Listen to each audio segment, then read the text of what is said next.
வணக்கம், என் பேரு டாக்டர் ஹரிப்ரியா. நான் ஜிகேஎன்எம் மருத்துவமனையில் கண் மருத்துவராக இருக்கேன். ஸோ இன்னைக்கு இருக்கிற டிஜிட்டல் காலகட்டத்தில் அதிகமாக ஸ்க்ரீன் டைம் பார்க்கறதுனால நம்ம கண்களில் eye strain, dryness, irritation, discomfort, headache இதெல்லாம் வருது. இதுக்கு பேர் நம்ம கம்ப்யூட்டர் விஷன் சிண்ட்ரோம்னு சொல்லுவோம். ஸோ இதிலிருந்து உங்கள் கண்களை எப்படி பாதுகாத்துக்கலாம்னு ஒரு சில ஃபியூ டிப்ஸ் இன்னைக்கு நான் உங்களோட ஷேர் பண்ணுறேன். அதில் ஃபர்ஸ்ட் பார்த்தீங்கன்னா 20-20-20 ரூல். அப்படின்னா என்னன்னா, எவ்ரி 20 மினிட்ஸ்க்கு ஒரு தடவை ஒரு 20 செகண்ட்ஸ் பிரேக் எடுத்து ஒரு 20 ஃபீட் தூரமா உள்ள ஆப்ஜெக்டை நீங்க பார்க்கணும். அப்படி பண்றதுனால உங்க ஐ மசில்ஸ் ரிலாக்ஸ் ஆகும். ஸோ கண்ணில் ஸ்ட்ரெயின் கம்மியாகும். இன்னும் சிம்பிளா சொல்லணும்னா, ஒரு போன்ல 20 மினிட்ஸ் ஒன்ஸ் அலாம் வச்சுக்கோங்க. அலாம் வச்சு இருக்கிற இடத்துல இருந்து எந்திரிச்சிட்டு போய் கொஞ்சம் தண்ணி குடிச்சிட்டு வாங்க. அப்படி பண்றதுனால உங்க கண்களுக்கு மட்டும் இல்லை, உங்க உடல் ஆரோக்கியத்துக்கும் ரொம்ப நல்லது. அடுத்தது கண்கள் சிமிட்டுறது. நார்மலா நம்ம ஒரு மினிட்க்கு 12 to 17 டைம்ஸ் நம்ம கண்களை சிமிட்டுறோம். ஆனா அதே நீங்க ஸ்கிரீன் பார்க்கும் போது என்ன ஆகுதுன்னா, ரொம்ப கூர்ந்து கவனிக்கிறதுனால கண் சிமிட்டுறது கம்மியாயிடுது. நார்மலா நம்ம கண்ணை சிமிட்டும் போது நம்மளோட கருவிழி மேல இந்த டியர் பிலிம், அதாவது கண்ணீர் படலம்னு சொல்லுவோம், அந்த டியர் பிலிம் நம்ம கருவிழி மேல ஸ்ப்ரெட் ஆகுது. அப்பதான் நம்ம கருவிழி அந்த ஈரத்தன்மையை மெயின்டைன் பண்ண முடியும். பட் நீங்க பிளிங்க் பண்ணாம இருக்கும் போது என்ன ஆகும், அந்த கருவிழி மேல அந்த டியர் பிலிம் ஸ்ப்ரெட் ஆகாது. ஸோ அதனால உங்க கருவிழி வறட்சி அடையுது, ட்ரை ஆகுது. அதனால உங்களுக்கு கண் எரிச்சல், டிஸ்கம்ஃபர்ட் வருது.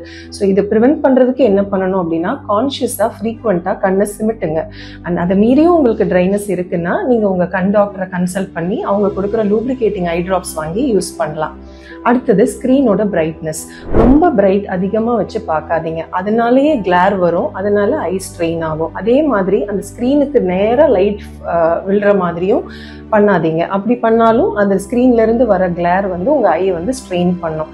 ரூம் இலுமினேஷன் அடிக்குவேட்டா இருக்கணும். டிம் லைட்ல ஸ்கிரீன்ஸ் பார்க்காதீங்க. அண்ட் ஃபாண்ட் சைஸ் கொஞ்சம் பெருசு பண்ணி வச்சுக்கிட்டீங்கன்னா நீங்க ரொம்ப கூர்ந்து படிக்க வேண்டியது இருக்காது. ஸோ ஐ ஸ்ட்ரெயின் ஆகாது. அண்ட் எந்த டிஸ்டன்ஸ்ல பாக்குறோங்கிறதும் ரொம்ப முக்கியம். இப்போ கம்ப்யூட்டர்னா 1 ஆர்ம் டிஸ்டன்ஸ்ல இருக்கணும். அதே நீங்க மொபைல் போன் யூஸ் பண்றீங்கன்னா எல்போ ரூல் 4 ஆர்ம் டிஸ்டன்ஸ்ல வச்சு பார்க்கணும். ரொம்ப பக்கத்துல பாக்குறதும் கண்ணுக்கு நல்லதில்லை, ஐ ஸ்ட்ரெயின் ஆகும்.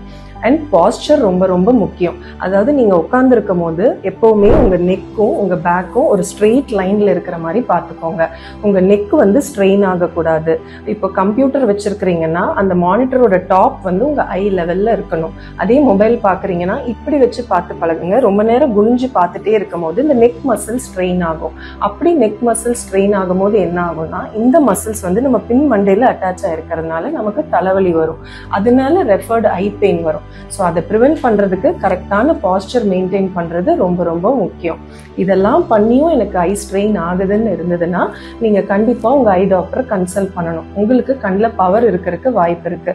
ஸோ அதனால ஐ டாக்டரை கன்சல்ட் பண்ணி கண்ணில் ஏதாவது பவர் இருந்ததுன்னா அதை கரெக்ட் பண்ணி கரெக்டிவ் கிளாஸஸ் போட்டுட்டு ஸ்கிரீன் பாருங்க. இயர்லி ஒன்ஸ் அட்லீஸ்ட் கண் டாக்டரை கன்சல்ட் பண்ணி ஐ செக்அப் பண்ணிக்கோங்க.